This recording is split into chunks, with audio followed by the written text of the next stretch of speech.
Hello and नमस्कार दोस्तों, मेरा नाम है अनुभव। आप देख रहे हैं यूनिक ऐप साइट्स एंड आपका बहुत बहुत स्वागत है हमारी एक और नई वीडियो में। और इस वीडियो में हम प्रोजेक्ट मैनेजमेंट एंड एंटरप्रेन्योरशिप की यूनिट नंबर 1 जिसका नाम है एंटरप्रेन्योरशिप का फुल एक्सप्लेनेशन देखने वाले हैं। तो चलिए बिना किसी देरी के शुरू करते हैं।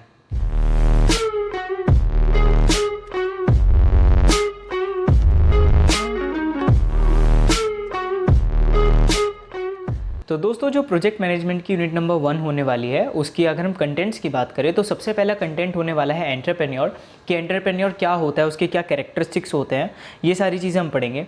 फिर उसके बाद हम पढ़ने वाले हैं एंटरप्रेन्योरशिप के बारे में। फिर उसके बाद हम पढ़ेंगे मोटिवेशन के बारे में। फिर हमारा टॉपिक आता है मैकक्लेलैंड्स अचीवमेंट मोटिवेशन थ्योरी। फिर उसके बाद हम पढ़ेंगे इंट्राप्रेन्योर्स के बारे में और इंट्राप्रेन्योरशिप के बारे में। फिर उसके बाद हम पढ़ेंगे ईडीपीज़ के बारे में। ईडीपीज़ मतलब कि एंटरप्रेन्योरशिप डेवलपमेंट प्रोग्राम के बारे में। तो चलिए फटाफट से स्टार्ट करते हैं एंटरप्रेन्योर से कि क्या होता है एंटरप्रेन्योर। तो एक्चुअली एंटरप्रेन्योर्स वो होते हैं जो बिज़नेस स्टार्ट करते हैं, कोई एंटरप्राइज, कोई ऑर्गेनाइजेशन स्टार्ट करते हैं, और वो जॉब क्रिएटर्स होते हैं, ना कि जॉब टेकर्स होते हैं। ठीक है, वो जॉब्स को एम्प्लॉयमेंट जो है वो क्रिएट करते हैं, ना कि कोई क्रिएटेड एम्प्लॉयमेंट है उसके अंदर जा कर के खुद को एनरोल कर लेते हैं। ठीक है, तो जो एंटरप्रेन्योर्स होते हैं वो क्या करते हैं, जिनके अंदर कुछ एबिलिटी होती है या फिर डिज़ायर होती है कुछ इस्टेब्लिश करने की या फिर एडमिनिस्ट्रेट करने की और सक्सीड करने की स्टार्टअप वेंचर को। जैसे कि हमें पता है कि चाहे कोई सा भी बिजनेस हो, अर्ली स्टेज जो होती है उसकी वो स्टार्टअप की तरह ही होती है, जिसके अंदर बहुत ज़्यादा स्ट्रगल्स होते हैं, नई नई आइडियोलॉजी लगानी पड़ती है, नई नई आपको स्ट्रैटेजीज़ यूज़ करनी पड़ती हैं। तो कुछ ऐसा ही होता है एंटरप्रेन्योरशिप के अंदर, या फिर एंटरप्रेन्योर को कुछ ऐसे ही टास्क करने होते हैं जिसके अंदर जो डिफ़िकल्ट से डिफ़िकल्ट सिचुएशन होती है उसके अंदर डिसीजन मेकिंग करनी होती है। ये कुछ एबिलिटीज़ होती हैं एंटरप्रेन्योर की जो होनी ही चाहिए। एंटरप्रेन्योर्स कोऑर्डिनेट्स और combines organise different factors of production. जो एंटरप्रेन्योर्स होते हैं वो कंबाइन करते हैं और कोऑर्डिनेट करते हैं different factors of production. Different factors of production मतलब कि अगर हम इनिशियल स्टेट हो या फिर हमारी प्रोडक्शन स्टेट हो, प्रोसेसिंग स्टेट हो, या फिर लास्ट की जो शिपिंग स्टेज होती है, उसके अंदर भी सारा का सारा जो रोल होता है वो एक एंटरप्रेन्योर को ही देखना पड़ता है। ठीक है, उसको ही कोऑर्डिनेट करना पड़ता है। अगर एंटरप्रेन्योर इन सब चीज़ों को नहीं देखेगा, देखिए अगर कंपनी बड़ी हो जाए तो वो फिर तो हर एक डिपार्टमेंट का एक अलग एचआर होता है, हर एक अलग अलग लीड्स होते हैं। लेकिन अगर बाई चांस आपका एक स्टार्टअप वेंचर है तो उस टाइम पे हर एक चीज़ जो है एंटरप्रेन्योर को जो नोटिस करनी चाहिए, सो दैट उसका कुछ गलती ना हो। ठीक है, क्योंकि प्रोडक्ट्स के अंदर गलती किसी भी टाइम पे आ सकती है। हो सकता है कि शिपिंग के टाइम पर चीज़ें टूट जाए, या फिर सही से शिपिंग के टाइम पे वो चीज़ें रखें ही ना, है ना। तो इसलिए एंटरप्रेन्योर को हर एक चीज़ जो है कोऑर्डिनेट करनी पड़ती है और कंबाइन करनी पड़ती है डिफरेंट डिफरेंट प्रोडक्शन फैक्टर्स को अपने ऑर्गेनाइजेशन के अंदर। He not only organizes but also control, directs, supervises and administrates the productive activity. मतलब कि वो खाली ये नहीं है कि जो है सुपरवाइज करते हैं या फिर एडमिनिस्ट्रेट करते हैं, वो सारी की सारी जो प्रोडक्टिव एक्टिविटीज़ होती हैं उनके ऊपर भी अपना कंट्रोल रखते हैं कि नहीं ये वाली चीज़ आपको यूज़ नहीं करनी है, या ये वाली यूज़ चीज़ करनी है आपको। ये सारी चीज़ें जो होती हैं वो एक एंटरप्रेन्योर जो है वो ध्यान रखता है। The work of entrepreneurs is rather tough, complex and complicated, so it's require special ability and experience. जो एंटरप्रेन्योर्स का काम होता है ना वो बहुत ज़्यादा टफ और कॉम्प्लेक्स होता है। टफ और कॉम्प्लेक्स क्यों होता है? हो सकता है कि आज एक ऐसी सिचुएशन आ जाए कि जिसका डिसीजन जो है लेना बहुत ज़्यादा मुश्किल हो, कोई बिजनेस डील हो या फिर पिच करने जाना हो फॉर बिजनेस स्ट्रैटेजीज, या फिर फॉर इन्वेस्टमेंट आपको जाना पड़े, तो उस टाइम पे आपको कुछ कॉम्प्लेक्स डिसीजंस मिल जाते हैं कि हम आपको इतना इन्वेस्टमेंट देंगे, हम बदले में इतनी इक्विटी लेंगे, या फिर इतने शेयर्स लेंगे आपकी कंपनी के। तो ये कुछ क्विक डिसीजंस होते हैं। साथ ही साथ बहुत ज़्यादा कॉम्प्लेक्स और कॉम्प्लिकेटेड सिस्टम होता है कि हम इनिशिएट किस तरीके से करेंगे, कौन कौन से प्रोसेसेस हमें रखने चाहिए, कौन कौन से प्रोसेसेस हमें नहीं रखने चाहिए। ये सारी चीज़ें जो होती है, सारे डिसीजंस जो होते हैं वो एंटरप्रेन्योर को ही लेने पड़ते हैं। और इसी के लिए उसके पास क्या होनी चाहिए? एबिलिटी होनी चाहिए, और साथ ही साथ क्या होना चाहिए? एक्सपीरियंस भी होना चाहिए। अगर एबिलिटी नहीं होगी तो वो डिसीजन ही नहीं ले पाएगा, और अगर एक्सपीरियंस के बिहाफ पे वो एक डिसीजन ले रहा है तो उसके गलत होने के चांसेस बहुत कम हो जाते हैं। अगर मुझे किसी की चीज़ के बारे में नॉलेज नहीं है एंड मैं उस चीज़ के ऊपर एक डिसीजन ले लूँ, जैसे कि मुझे ऑटोमेटिक गाड़ी चलानी नहीं आती है, ठीक है, लेकिन मैं अननेसेसरीली पैडल शिफ्ट करता रहूँ, तो उस टाइम पे हो सकता है कि मेरी गाड़ी को बहुत बड़ा हार्म हो जाए। ये छोटा सा एक एग्जाम्पल है कि मेरे को एक्सपीरियंस नहीं है ऑटोमेटिक गाड़ी चलाने का, लेकिन फिर भी मैं hit and trial method use कर रहा हूँ। तो इसकी वजह से क्या हो सकता है कि मेरे को बहुत बड़ी कीमत जो है वो पे करनी पड़े।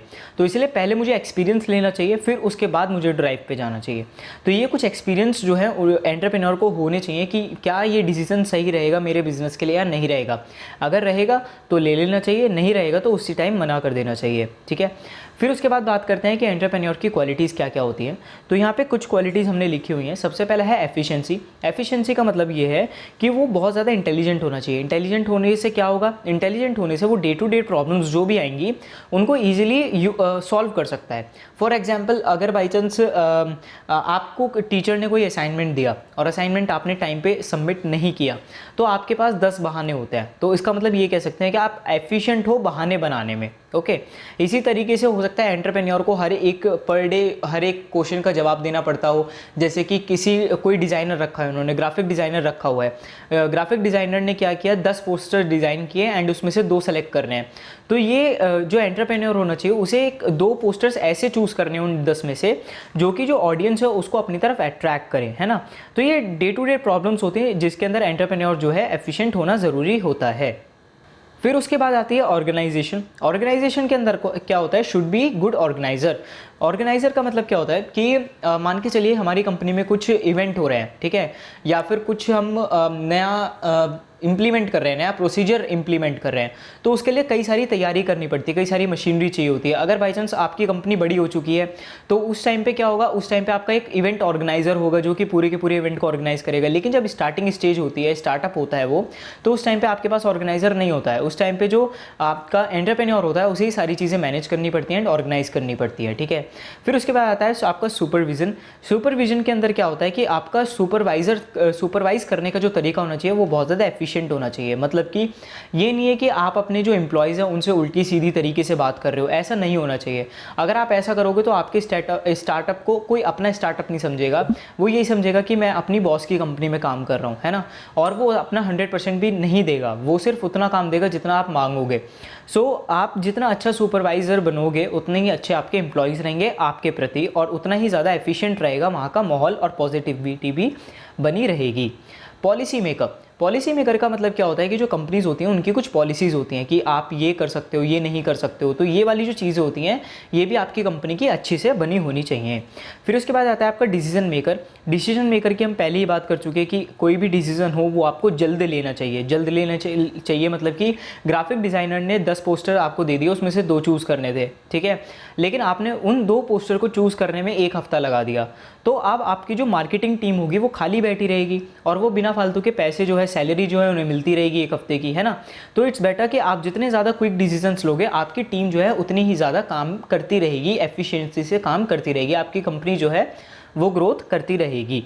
चाहे वो लोकेशन के मामले में हो कि अगर ऑफिस शिफ्ट करना है, कहीं पे रेंट लेना है, नहीं लेना है, खरीदनी है ज़मीन, क्या चीज़ें करनी है, इस पर्पस में हो, या फिर इंडस्ट्री के पर्पस में हो। इंडस्ट्री के पर्पस में मतलब कोई मशीनरी लेनी चाहिए, नहीं लेनी चाहिए, इस एम्प्लॉय को रखना चाहिए, नहीं रखना चाहिए, प्रमोशन देना चाहिए कि नहीं देना चाहिए, इन्वेस्टमेंट मुझे लेनी चाहिए, नहीं लेनी चाहिए, परसेंटेज हाई तो नहीं है, डेप्थ ज़्यादा तो नहीं है। ये सारी चीज़ें जो होती हैं वो एक एंटरप्रेन्योर को डिसीजन लेने पड़ते हैं और जल्दी लेने पड़ते हैं। फिर आता है आपका सेल्फ कॉन्फिडेंट। सेल्फ कॉन्फिडेंट का मतलब क्या होता है, वो पब्लिक स्पीकिंग स्किल्स तो उसके अंदर होनी ही चाहिए, मतलब कि वो कभी भी कुछ भी बोल सके, इतना तो होना ही चाहिए, कॉन्फिडेंट होना चाहिए। साथ ही साथ उसका जो कॉन्फिडेंस होना चाहिए वो ऐसा होना चाहिए कि वो दूसरे बंदों का भी कॉन्फिडेंस जो है इलेबोरेट कर दे। मान के चलिए कि आपकी कंपनी में एक बॉस है एंड ही और शी इज़ वेरी कॉन्फिडेंट, तो वो किसी के सामने भी कतराते नहीं है कुछ भी बोलने के लिए, ठीक है, वो अपनी बातों को पूरे कॉन्फिडेंस से दूसरे के सामने रखते हैं। ऐसे ही कुछ स्टार्टअप्स ऐसे होते हैं, कुछ कंपनीज ऐसी होती हैं वो अपने एम्प्लॉयज़ को भी फोर्सफुली चाहे, लेकिन वो अपने एम्प्लॉयज़ को भी एक चांस देती है कि वो अपने थॉट्स को सबके सामने रखें। तो इससे क्या होता है, वो जो पूरा एनवायरनमेंट होता है वो कॉन्फिडेंट एनवायरनमेंट बनता है और इससे आपके पर्सनल ग्रोथ भी होती है एक एंटरप्रेन्योर के साथ। फिर आता है इनोवेटर। इनोवेटर मतलब कि इनोवेटर्स कौन होते हैं, जो एक नई स्ट्रैटेजी, नए प्रोडक्शन मेथड्स या फिर कैसे हम कॉस्ट की प्रोडक्शन को कम कर सकते हैं, ये सारी चीज़ें जो होती हैं वो इनोवेटर करता है। इनोवेटर मतलब कि जो इनोवेशन कर रहा है। इनोवेशन मतलब कि कोई नई चीज़, कोई नया फीचर, कोई नया प्रोडक्ट कुछ भी हो सकता है वो, ठीक है। तो जो एक एंटरप्रेन्योर होना चाहिए वो एक इनोवेटर होना चाहिए, जिसके पास नए नए आइडियाज़ आते रहें, जो कि इंप्लीमेंट करता रहे, सो दैट पब्लिक जो है, जो कस्टमर्स हैं उनके, वो टूटे नहीं, वो उनसे ही प्रोडक्ट खरीदते रहें। फिर उसके बाद है हमारा they usually setup something new on their own and create many jobs for others. और जो एंटरप्रेन्योर्स होते हैं वो मेनली क्या करते हैं, वो नई चीज़ें ही खुद से बनाते हैं, मतलब कि नया प्रोडक्ट ही बनाते हैं और वो जॉब्स क्रिएट करते हैं दूसरों के लिए। फॉर एग्जांपल लेते हैं कि अगर बाई चांस मोबाइल फ़ोन्स बने ही ना होते, मोबाइल फ़ोन्स पहले भी तो एक स्टार्टअप की तरह ही होंगे ना, फिर उसके बाद धीरे धीरे रिजोल्यूशन आया एंड वो कंपनीज जो स्टार्टअप थी वो बड़ी कंपनीज बन गई, है ना। अगर स्टार्टअप्स होते ही नहीं तो फिर आज शायद हमारा जो वर्ल्ड है वो आज ऐसा नहीं होता जैसा हम देख रहे हैं। आज के टाइम में CFLs इन्वेंट नहीं होती, LEDs इन्वेंट नहीं होती, ये सारे इनोवेशन ही हैं। बल्ब तो बन गया, अगर हम एंटरप्रेन्योर्स नहीं होते तो बल्ब ही रह जाता, वो आगे जनरेशन उसकी आती ही नहीं। लेकिन एंटरप्रेन्योर्स की हेल्प से, जो उन्होंने R&D करी, रिसर्च एंड डेवलपमेंट करी, उसकी हेल्प से क्या हुआ कि जनरेशन टू जनरेशन क्या हुआ कि चीज़ें जो थी वो चेंज होने लगी, एफिशिएंट होने लगी, इलेक्ट्रिक एफिशिएंट होने लगी, साथ ही साथ ज़्यादा ब्राइट होने लगी, ठीक है। तो ये वाली जो चीज़ें होती है वो इनोवेटर्स या फिर एंटरप्रेन्योर्स जो है वो लेकर के आते हैं। इंपॉर्टेंस क्या होती है एंटरप्रेन्योर्स की? सबसे पहला है क्रिएशन ऑफ एम्प्लॉयमेंट, जो एम्प्लॉयमेंट होता है वो क्रिएट करते हैं। दूसरा है इनोवेशंस करते हैं। तीसरा है making better society and community development, क्योंकि एक एंटरप्रेन्योर जो होता है वो बहुत सारे लोगों को एक साथ मोटिवेट करता है ना। Increase standard of living, standard of living का मतलब ये है कि जो एंटरप्रेन्योर्स होते हैं, जो सक्सेसफुल एंटरप्रेन्योर्स होते हैं, वो अगर अपने बिजनेस आइडिया को अच्छे से इंप्लीमेंट करते हैं तो उनके पास जो पैसा आता है, जो इकोनॉमी होती है, जो फाइनेंस होता है, वो भी बहुत अच्छे तरीके से आता है, तो वो अपने स्टैंडर्ड ऑफ लिविंग के ऊपर वैसे ही खर्च करते हैं। फिर आपका आता है सपोर्ट रिसर्च एंड डेवलपमेंट, जो रिसर्च एंड डेवलपमेंट होती है उसके अंदर ये बहुत खर्चा करते हैं, वो कतराते नहीं है बिल्कुल भी रिसर्च एंड डेवलपमेंट में खर्च करने के लिए। फिर उसके बाद आता है आपका types of entrepreneurs. Type of entrepreneurs total जो होते हैं हमारे 17 टाइप्स के होते हैं, और भी होते हैं लेकिन मेनली जो कैटेगराइज करे गए हैं वो 17 टाइप से करे गए हैं। और 17 को भी अगर हमें कैटेगराइज करना पड़े तो हम 6 टाइप से कर सकते हैं, ठीक है। सबसे पहला है based on business type. Business type के अंदर हमारे 3 आते हैं। सबसे पहला है ट्रेडिंग एंटरप्रेन्योर, दूसरा आता है मैन्युफैक्चरिंग एंटरप्रेन्योर, तीसरा है एग्रीकल्चरल एंटरप्रेन्योर। फिर उसके बाद है आपका बेस्ड ऑन टेक्नोलॉजी के ऊपर 2 है, technical entrepreneur and non technical entrepreneur. Based on ownership के ऊपर हमारे 3 एंटरप्रेन्योर्स आते हैं, private, state and joint. Gender के ऊपर एंटरप्रेन्योर्स आते हैं, main entrepreneur and women entrepreneur. Based on enterprise size, अगर हम एंटरप्राइज के साइज़ के हिसाब से देखें तो भी हमारे जो 3 एंटरप्राइजेज आते हैं, 3 एंटरप्रेन्योर्स आते हैं। सबसे पहला है स्मॉल स्केल, दूसरा है मीडियम स्केल, तीसरा है लार्ज स्केल। फिर उसके बाद आता है आपका लास्ट कैटेगरी जिसका नाम है बेस्ड ऑन क्लेरेंस डेनहॉफ। ये क्या थे, इन्होंने एक अमेरिका में एक सर्वे किया था, तो उस सर्वे के बिहाफ पे इन्होंने 4 कैटेगरीज बनाई थी एंटरप्रेन्योर्स की। तो वो ये है innovating entrepreneurs, imitative entrepreneurs, Fabian entrepreneurs and drone entrepreneurs. तो चलिए स्टार्ट करते हैं सबसे पहले ट्रेडिंग एंटरप्रेन्योर से। तो ट्रेडिंग एंटरप्रेन्योर्स वो होते हैं जो पूरी की पूरी बिजनेस रिलेटेड एक्टिविटीज़ को अपनी निगरानी में रखते हैं, ठीक है। वो पूरी की पूरी जो बिजनेस रिलेटेड एक्टिविटीज़ हो, चाहे वो खरीदना हो, बेचना हो, प्रोसेसिंग हो, जो भी चीज़ हो, वो अपनी निगरानी के अंदर ही करवाते हैं। ये नहीं है कि किसी एम्प्लॉय के ऊपर छोड़ दिया, अगर छोड़ते भी हैं तो उसके ऊपर भी अपना पूरा का पूरा कंट्रोल जो है वो रखते हैं। Usually buy finished products in bulk from manufacturer.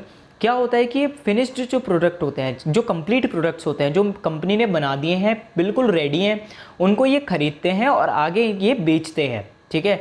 जैसे कि इलेक्ट्रॉनिक आइटम की बात करें तो जैसे फ्रिज की बात करें या फिर फर्नीचर की बात करें, तो कोई रिटेलर है आपके पास, आप फर्नीचर खरीदने के लिए गए तो आपको फर्नीचर वहाँ पे रेडीमेड मिलता है, ठीक है, रेडी मिलता है, रेडी टू बाय मिलता है। तो उसके अंदर क्या होता है कि वो जो दुकानदार होता है वो पहले से या तो बनवा के रखता है या फिर पीछे जो कंपनी है, जो इंडस्ट्री है, वहाँ से खरीद के रखता हुआ है। तो अगर उसने 10,000 रुपये का वो फर्नीचर खरीदा है एंड वो आपको 15,000 का सेल कर रहा है, तो उससे जो 5,000 है वो प्रॉफिट हुआ है। तो बस इनका यही काम होता है कि फिनिश्ड प्रोडक्ट जो है वो इंडस्ट्री से खरीदना, उसके ऊपर अपना प्रॉफिट कमाना और आगे बेच देना, ठीक है। आप इन्हें रिटेलर्स कह सकते हो, वेंडर्स कह सकते हो, मे इंक्लूड होलसेलर्स। आप होलसेलर्स जो होते हैं, रिटेलर्स होते हैं, डीलर्स होते हैं, ये सारे के सारे जो होते हैं वो ट्रेडिंग एंटरप्रेन्योर्स होते हैं, ओके जी। इसी वजह से ये बिजनेस रिलेटेड एक्टिविटीज़ को जो है वो अंडरटेक कर पाते हैं, क्योंकि इन्हें पता होता है क्या स्टॉक मंगाना है, क्या स्टॉक नहीं मंगाना है। फिर आते हैं मैन्युफैक्चरिंग एंटरप्रेन्योर्स। ये क्या करते हैं, ये रॉ मटेरियल को फिनिश्ड प्रोडक्ट के अंदर क्या करते हैं, ट्रांसफॉर्म करते हैं। ठीक है, इनका काम ये होता है कि जो सामान है उसको लीजिए मार्केट से, उसके बाद प्रोसेसिंग कीजिए, प्रोडक्शन कीजिए और फाइनल प्रोडक्ट जो है वो बना करके आप रख दीजिए as per the customers need, जैसा कस्टमर चाहता है वैसा। जैसे कि हम एग्जाम्पल ले सकते हैं यहाँ पे गोल्ड स्मिथ, जो हमारे सुनार होते हैं वो क्या करते हैं, वो सोना जो होता है वो ब्रिक्स के फॉर्म में होता है, उसमें से वो एक तरीके से वो रॉ मटेरियल ही है ना, उसमें से जो है सोना लिया उन्होंने, जितने ग्राम का बनाना है उतना सोना लिया, फिर उसके बाद उसके ऊपर प्रोसेसिंग करी, जो भी मैन्युफैक्चरिंग टेक्निक्स वो लगाते हैं वो करा, उसके बाद उन्होंने कस्टमर के हिसाब से, जो कस्टमर को डिज़ाइन चाहिए था उसके हिसाब से उन्होंने वो प्रोडक्ट बना करके दे दिया, है ना। तो ये बेस्ट एग्जाम्पल है मैन्युफैक्चरिंग एंटरप्रेन्योर्स का। फिर आते हैं एग्रीकल्चरल एंटरप्रेन्योर्स। ये क्या होते हैं, इनका प्राइमरी वर्क जो होता है वो एग्रीकल्चरल फील्ड में ही होता है। ये वाइड रेंज में एग्रीकल्चरल एक्टिविटीज़ करते हैं, चाहे वो पेस्टिसाइड्स की फॉर्म में हो, चाहे वो केमिकल्स की फॉर्म में हो, चाहे वो एग्रीकल्चरल के लिए टूल्स बनाना हो या फिर मशीन्स बनानी हो। तो वो कुल मिलाकर के जितना भी उनका फोकस होता है वो एग्रीकल्चरल लैंड पर ही होता है। फार्मिंग हो गई, इरीगेशन हो गई, टेक्नोलॉजी हो गई, इन सब चीज़ों के ऊपर। फिर आते हैं टेक्निकल एंटरप्रेन्योर्स, जिनका जो सारा का सारा मोटिव होता है वो साइंस एंड टेक्नोलॉजी के ऊपर होता है प्राइमरीली, और वो स्टार्ट और जो कंटिन्यू करते हैं अपनी इंडस्ट्री को वो साइंस एंड टेक्नोलॉजी के ऊपर ही करते हैं। नॉन टेक्निकल एंटरप्रेन्योर्स क्या होते हैं, जिनके अंदर, जिन एंटरप्राइजेस के अंदर साइंस और टेक्नोलॉजी का नामो निशान नहीं होता है, जो कि बेस्ड नहीं होते हैं साइंस और टेक्नोलॉजी के ऊपर। उनके अंदर क्या होता है कि उसके अंदर क्या होता है कि जो इनोवेशंस होते हैं वो भी ट्रेडिशनल मेथड्स के ऊपर ही करे जाते हैं। मतलब कि ये कुल मिलाकर के अगर कुछ मैन्युफैक्चरिंग करनी है तो ये ट्रेडिशनल मेथड के तरीके से ही करेंगे, कोई नया मेथड ये यूज़ मेनली नहीं करते हैं। ओके, फिर उसके बाद आते हैं हमारे प्राइवेट एंटरप्रेन्योर्स। प्राइवेट एंटरप्रेन्योर्स क्या होते हैं, जो हर एक चीज़ जो है बिजनेस की वो खुद से स्टार्ट करते हैं। ठीक है, खुद से स्टार्ट करते हैं, खुद से आपकी सेटअप है एंटरप्राइज का वो करते हैं, खुद से करते हैं। ओके, ये किसी भी स्टेट गवर्नमेंट का या फिर किसी का भी सपोर्ट नहीं लेते हैं। There is only one person who plays sole proprietor role of a business venture. जैसे कि हम कह सकते हैं कोई भी दुकानदार हुआ, कोई भी बिजनेसमैन हुआ, वो अपनी जो बिज़नेस होता है उसका एक अकेला बंदा होता है जो कि पूरे बिज़नेस को संभाल रहा होता है ना, तो उसे आप प्राइवेट एंटरप्रेन्योर कह सकते हो। बिल्कुल। स्टेट एंटरप्रेन्योर्स क्या होते हैं, जो कि गवर्नमेंट होती है, मेनली जो होती है वो हमारी गवर्नमेंट होती है, और इसके भी जितने भी जो भी बिजनेसेस गवर्नमेंट स्टार्ट करती है, फॉर एग्जांपल लेते हैं एक हाईवे बना, हाईवे बनने के बाद गवर्नमेंट ने उसके ऊपर टोल बूथ लगा दिया, तो वो जो स्टेट का प्रोडक्ट है वो हाईवे, एंड वो जो उसकी कमाई है, वो जो उसके प्रॉफिट्स हैं वो कहाँ से निकालेगी, टोल से निकालेगी, क्योंकि टोल 15-20 साल बाद बंद होते हैं मेनली। ठीक है, तो उसी हिसाब से उनके चार्जेस रखे जाते हैं। अब चाहे उस पर मेरे ख्याल से 15-20 सालों में करोड़ों गाड़ियाँ निकले, हज़ारों गाड़ियाँ निकले या अरबों गाड़ियाँ निकले, कितनी भी निकलें, स्टेट को फ़ायदा होगा ही होगा। हो सकता है कि वो अपना जितना भी पैसा उन्होंने उस हाईवे को बनाने में लगाया है वो 2 साल में कवर कर ले या 5 साल में कवर कर ले, लेकिन बाकी के जो 5-10 साल बचे हुए हैं उसमें वो सिर्फ और सिर्फ अपना प्रॉफिट कमाती है, और वो जो प्रॉफिट होता है वो डायरेक्टली गवर्नमेंट का होता है, ये नहीं है कि बीच में कोई खा जाता है उसको, है ना। तो जो स्टेट एंटरप्रेन्योर्स होते हैं वो मेनली स्टेट गवर्नमेंट या फिर हमारी जो गवर्नमेंट होती है वो होती है, जो कि सारे के सारे बिजनेस जितनी भी इंडस्ट्रीज़ होती है उनको अपने नीचे रखती है, एंड सारे प्रॉफिट्स जो है या फिर लॉसेज वो खुद ही कमाती है और खुद ही संभालती है सारी चीज़ों को। फॉर एग्जांपल अभी रेलवे का जो बिज़नेस था वो लॉस में जा रहा था, या फिर जो एरोप्लेन का बिज़नेस था, जो एयर इंडिया था, है ना, वो लॉस में जा रहा था, इस वजह से उनकी क्या करी गई, नीलामी करी गई। तो ये सारे लॉसेज होते हैं जो गवर्नमेंट खुद संभालती है, एंड अगर प्रॉफिट्स भी आते हैं तो वो भी खुद ही रखती है। फिर उसके बाद आता है हमारा 8वां एंटरप्रेन्योर, जिसका नाम है जॉइंट एंटरप्रेन्योर। ये क्या करते हैं, ये गवर्नमेंट और प्राइवेट ऑर्गेनाइजेशन दोनों का संगठन होता है जो साथ में मिलकर के काम करते हैं।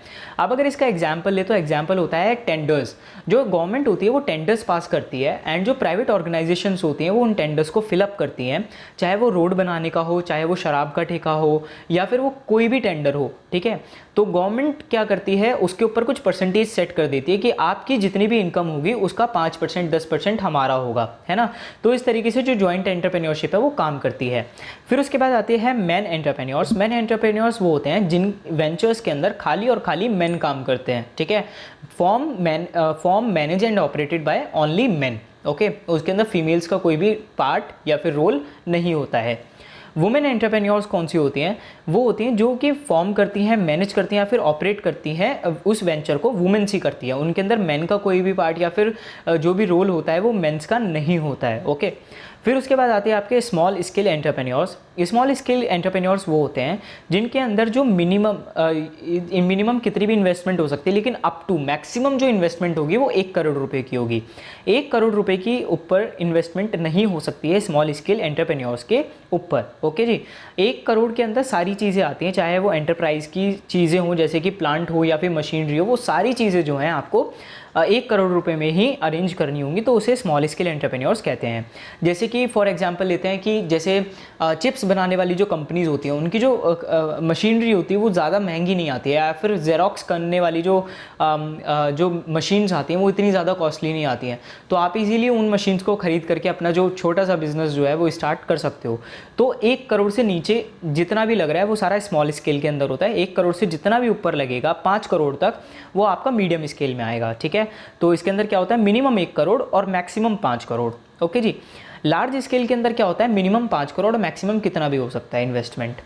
फिर उसके बाद आते हैं क्लैरेंस डेनहॉफ, जिनके बारे में मैं आपको बता चुका हूँ। ये एक अमेरिकन, इन्होंने एक स्टडी करी थी अमेरिकन एग्रीकल्चर के ऊपर, और इन्होंने 4 जो एंटरप्रेन्योर्स थे वो इसी कैटेगरी के, इसी सर्वे के ऊपर, इसी स्टडी के ऊपर जो है वो डिफाइन कर दिए थे। कौन कौन से 4 है? सबसे पहला है इनोवेटिंग एंटरप्रेन्योर्स। इनोवेटिंग एंटरप्रेन्योर्स कौन से होते हैं?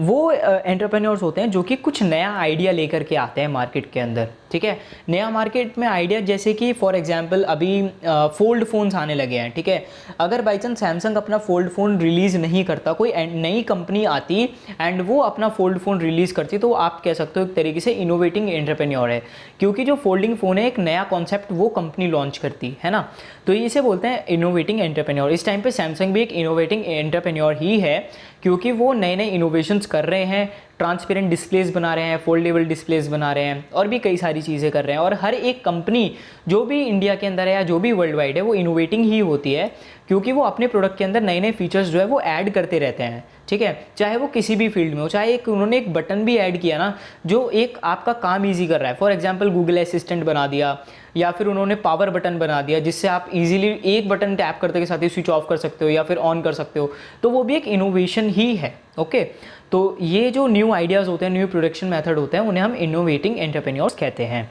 फिर उसके बाद आते हैं आपके इमिटेटिव एंटरप्रेन्योर्स। इमिटेटिव एंटरप्रेन्योर्स वो एंटरप्रेन्योर्स होते हैं जिनका अपना आइडिया कुछ नहीं होता, वो उन्हें आप कॉपी कैट भी कह सकते हो। जैसे कि चाइना वाले जो होते हैं, ठीक है, नया प्रोडक्ट आया नहीं मार्केट में एंड उन्हें कॉपी करना बहुत अच्छे से आता है, वो इजीली कॉपी कर लेते हैं, और इसी वजह से जो चाइना की कॉपीज़ होती है वो थ्रू आउट द वर्ल्ड जो है वो सर्कुलेट भी होती है। फिर उसके बाद आता है आपका फैबियन एंटरप्रेन्योर्स। फैबियन एंटरप्रेन्योर्स वो होते हैं जो अपनी जो एंटरप्राइज की टेक्निक्स होती हैं उनके अंदर कोई भी चेंजेस नहीं करते हैं। ठीक है, लेकिन उन्हें सडन चेंजेस लेना जो है ना, सडन डिसीजंस लेना जो है वो पसंद नहीं होता है बिल्कुल भी, और वो कोई भी चेंज अपने अंदर, अगर वो अपने बिजनेस के अंदर कोई भी चेंज कर रहे हैं ना, तो उससे पहले बहुत ज़्यादा सावधानी लेते हैं। सावधानी का मतलब क्या है कि अगर मैं ये वाला डिसीजन लूँगा तो उससे मेरे बिज़नेस के ऊपर क्या फ़र्क पड़ेगा, अच्छा होगा कि बुरा होगा, अगर अच्छा होगा तो मैं ले लूँगा, नहीं होगा तो मैं नहीं लूँगा। ठीक है, अगर उन्हें ये लगेगा कि नहीं 10% भी मेरे बिज़नेस के ऊपर लॉस पड़ रहा है तो वो उस डिसीजन को नहीं लेंगे। तो ये होते हैं फैबियन एंटरप्रेन्योर्स। फिर उसके बाद आते हैं आपके ड्रोन एंटरप्रेन्योर्स। ड्रोन एंटरप्रेन्योर्स वो एंटरप्रेन्योर्स होते हैं जो कि रिस्क लेते ही नहीं हैं, जो कि ट्रेडिशनल तरीके से ही चलते हैं, चाहे कुछ हो जाओ, चाहे उन्हें लॉस बियर करना पड़े कर लेंगे, लेकिन वो चलेंगे उसी राह पे जिस राह पे उनकी पीढ़ियाँ चलती हुई आई हैं। फॉर एग्जाम्पल कई सारे जो रिटेलर्स हैं मार्केट के अंदर, जो शॉपकीपर्स हैं, वो उसी चीज़ के ऊपर चलते हुए आ रहे हैं, वो नया कॉन्सेप्ट नहीं लेके आ रहे हैं कुछ भी कि हम प्रोडक्ट को ऑनलाइन सेल करेंगे या कुछ करेंगे, नहीं, वो दुकान पे बैठ चुके हैं एंड दुकान पे ही कस्टमर्स का वेट करते हैं। तो दीज आर ड्रोन एंटरप्रेन्योर्स। ठीक है, चाहे उन्हें लॉस सफ़र करना पड़े लेकिन वो फिर भी अपने मेथड को चेंज नहीं करेंगे। इसके अलावा और भी एंटरप्रेन्योर्स के टाइप होते हैं, जैसे सोलो ऑपरेटर्स हो गए, या फिर एक्टिव पार्टनर्स हो गए, इन्वेंटर्स हो गए, चैलेंजर्स हो गए, बायर्स हो गए, रिसर्चर्स हो गए, लाइफ टाइमर्स हो गए। तो और भी एंटरप्रेन्योर्स के बारे में आप पढ़ सकते हो, लेकिन जो मेनली है वो ये 17 टाइप के ही हैं। फिर उसके बाद आते हैं आपके बिकमिंग एन एंटरप्रेन्योर। आप किस तरीके से एक एंटरप्रेन्योर अगर बनना चाहते हो तो आप किस तरीके से एक एंटरप्रेन्योर बन सकते हो। तो एक एंटरप्रेन्योर बनने के लिए सबसे पहले आपके पास तो एक यूनिक बिजनेस आइडिया होना चाहिए। यूनिक क्यों होना चाहिए? अगर यूनिक नहीं होगा, आप भी वही करोगे जो पूरी दुनिया कर रही है, तो फिर आपका प्रोडक्ट खरीदेगा ही कौन?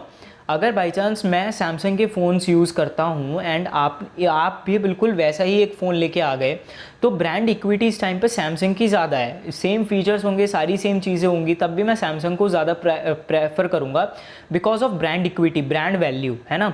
तो इसीलिए आपका यूनिक आइडिया होना चाहिए सो दैट मैं सैमसंग से शिफ्ट करके आपके प्रोडक्ट के ऊपर आऊँ। ओके, चलिए। फिर है आपका understanding various sectors like management, finance, accounting, marketing and etcetera. जैसे कि हमने पीछे भी डिस्कस किया है कि जो एक हमारा वेंचर होता है, जो हमारा स्टार्टअप होता है, उसके अंदर ऐसी कई सारी स्किल्स होती हैं, ऐसी कई सारी चीज़ें होती हैं जो एंटरप्रेन्योर को खुद संभालनी पड़ती हैं। तो उसमें से स्टार्टिंग के अंदर उसे सारा का सारा मैनेजमेंट जो है वो भी संभालना पड़ता है, फाइनेंस भी संभालना पड़ता है, अकाउंटिंग भी संभालनी पड़ती है, मार्केटिंग भी संभालनी पड़ती है, और भी कई सारी चीज़ें जो है वो संभालनी पड़ती हैं। वो एचआर भी खुद होता है, इंटरव्यूअर भी खुद होता है ना। तो इसलिए जो एंटरप्रेन्योर होता है उसके वो ऑल इन वन की तरह होता है, उसके अंदर सारी की सारी स्किल्स होती हैं जो भी एक ऑर्गेनाइजेशनल के अंदर चाहिए होती हैं। Create proper plan and arrange funding. और जो एक एंटरप्रेन्योर होना चाहिए उसके पास हमेशा एक प्लान रहना चाहिए और उसे पता होना चाहिए कि किस तरीके से मैं फंडिंग को जो है अरेंज कर सकता हूँ, क्योंकि जो फंडिंग होती है वो बहुत ज़्यादा इंपॉर्टेंट होती है। अगर फंडिंग ही नहीं होगी तो फिर आप R&D पे खर्च कैसे करोगे, और अगर आप R&D पे खर्च नहीं करोगे तो फिर आप इनोवेशन कैसे करोगे, है ना।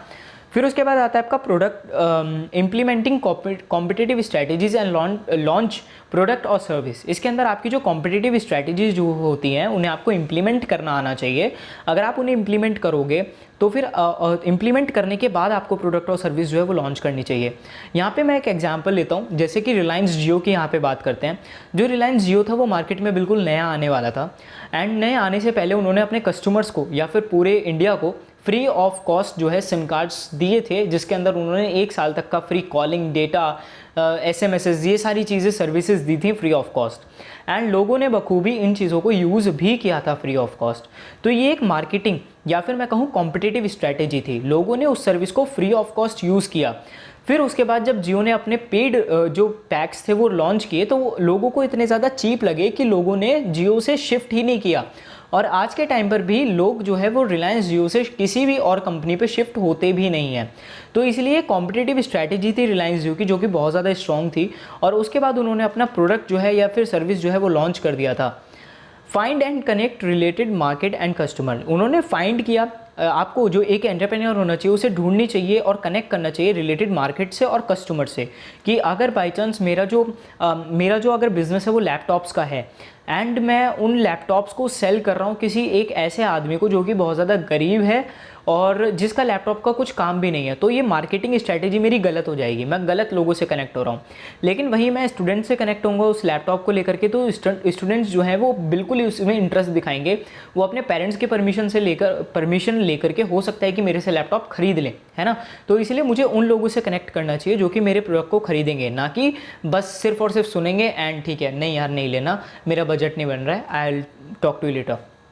चलिए, expand business combining new ideas and products. जो आपका बिजनेस एक्सपेंशन होना चाहिए वो कंबाइन करके होना चाहिए नए आइडियाज़ और प्रोडक्ट्स को।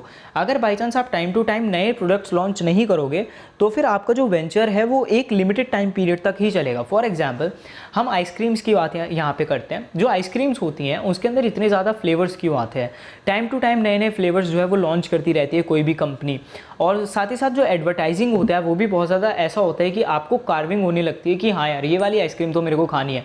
वो इसी वजह से होती है क्योंकि वो अपने न्यू आइडियाज़ लगा रहे हैं कि किस तरीके से हम क्रीमीनेस बढ़ा सकते हैं, किस तरीके से जो कॉस्टिंग है उसे डिक्रीज़ कर सकते हैं, कस्टमर को किस तरीके से अपने तरफ अट्रैक्ट कर सकते हैं, हमें किस तरीके से कौन कौन सी जो ठेलियाँ होती हैं उन पे किस तरीके से बिलबोर्ड्स लगाने चाहिए, सो दैट जो लोग हैं ना वो अगर अट्रैक्ट ना भी हो रहे हो तो उनकी नज़र एक बार तो हमारे ब्रांड के ऊपर ज़रूर जाए, और अगर उन्होंने हमारा ब्रांड ले लिया है तो लेने के बाद जो रिव्यूज़ हैं, जो टेस्ट है वो ऐसा रहे कि हाँ लोगों को पसंद आया।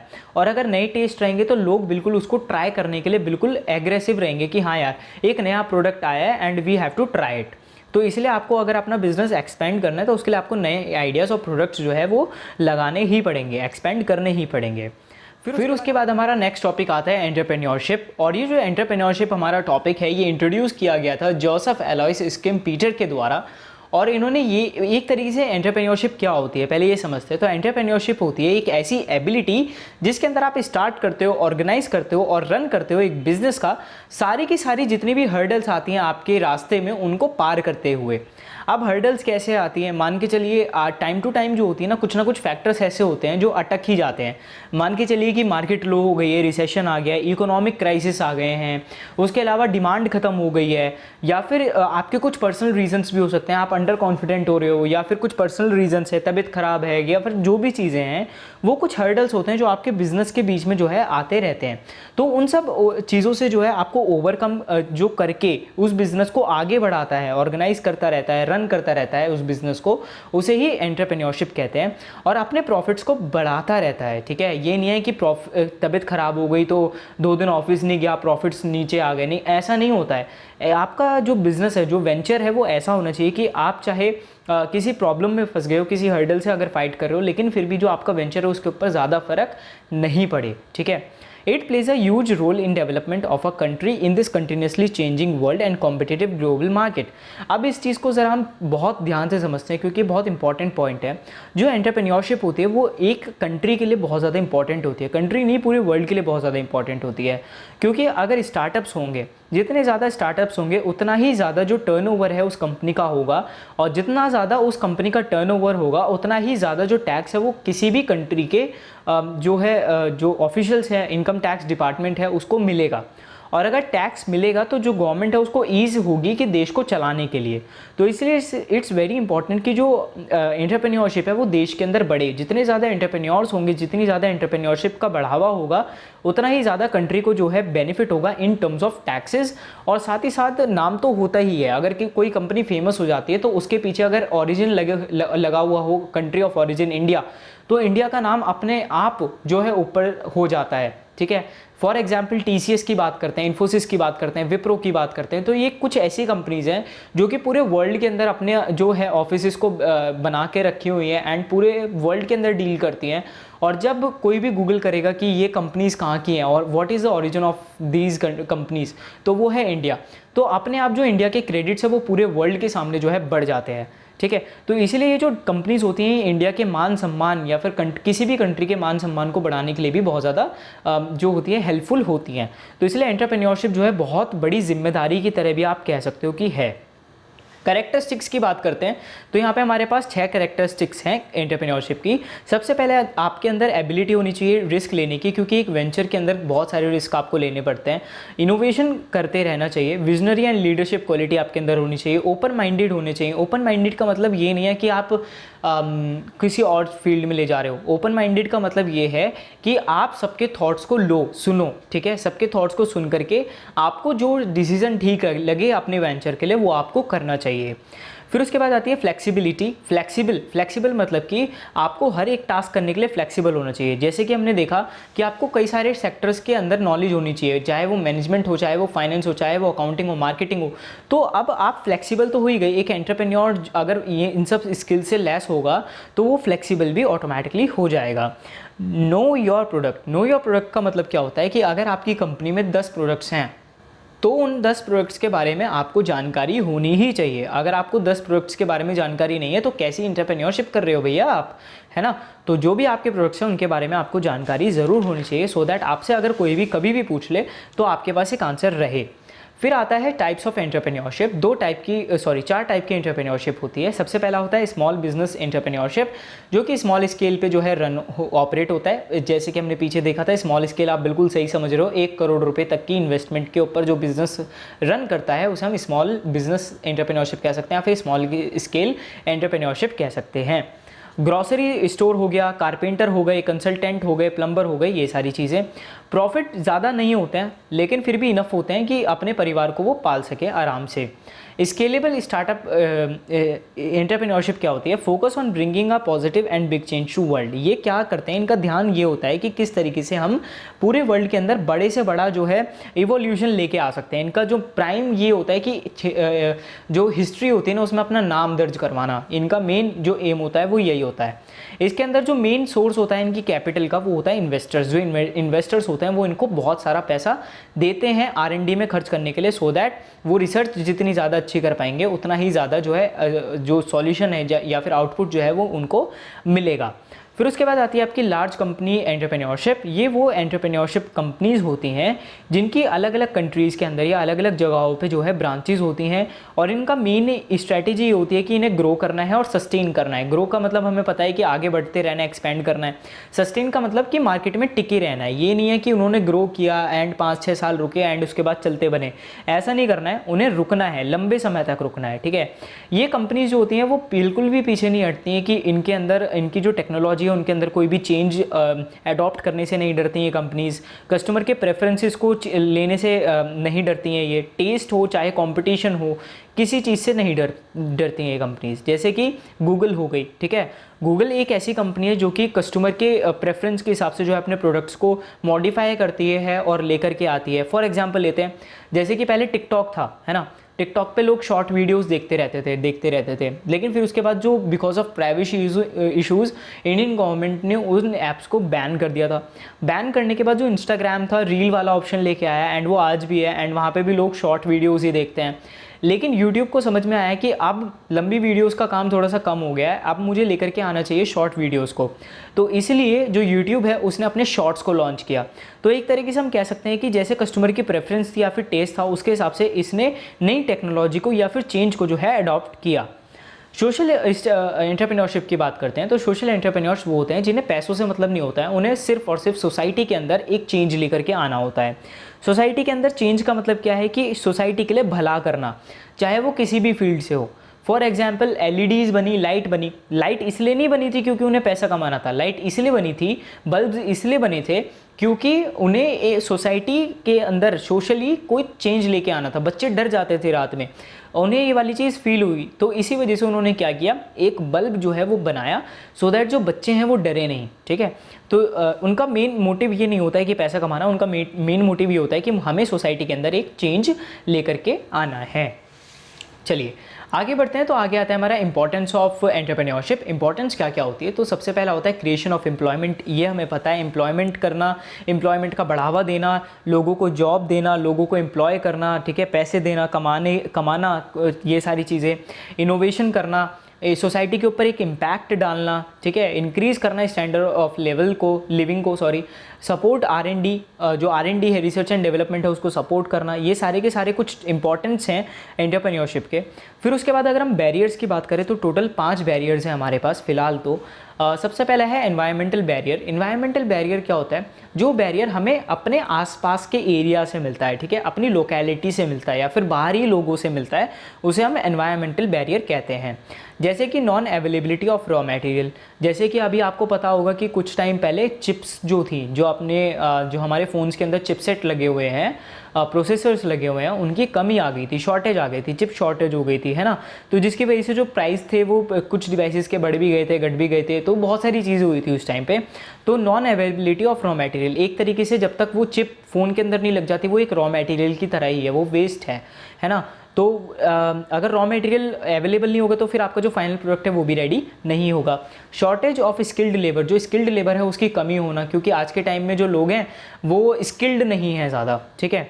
चेंज इन टेक, और जो स्किल्ड हैं वो पहले ही कंपनी में किसी न किसी चीज़ में लग चुके हैं, या तो वो जॉब कर रहे हैं या फिर वो एंटरप्रेन्योर बन चुके हैं, ठीक है। चेंज इन टेक्नोलॉजी, जो टेक्नोलॉजी उसके अंदर बहुत ज़्यादा चेंजेस जल्दी जल्दी आते रहे। जैसे कि हम ले सकते हैं एग्जांपल, पहले जो AI ML वाली जो चीज़ें थी वो पूरी थ्योरेटिकल थी, लेकिन फिर उसके बाद एक लैंग्वेज आई पाइथन, तो पाइथन ने इन सब चीज़ों को बिल्कुल बदल दिया। जो पहले हैकिंग होती थी, फॉर एग्जांपल, वो पहले रूबी पे होती थी, लेकिन फिर उसके बाद हैकिंग किस पे होने लगी, स्क्रिप्टिंग लैंग्वेज जो की थी पाइथन पे होने लगी।